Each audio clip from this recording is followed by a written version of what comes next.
How to export an OTDR report from SOAR format to a printable PDF. Open the File Management. Find the OTDR folder. Enter this FTP address on the computer.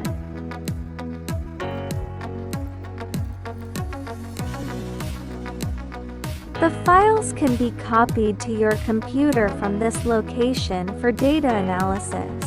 To do so, please download and use our companion app. Open the WANLUTECH website.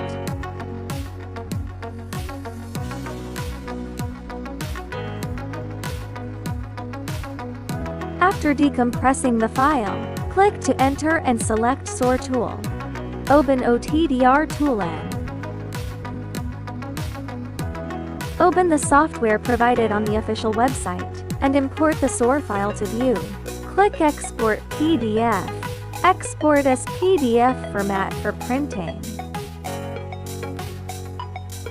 Open the SOAR tool folder.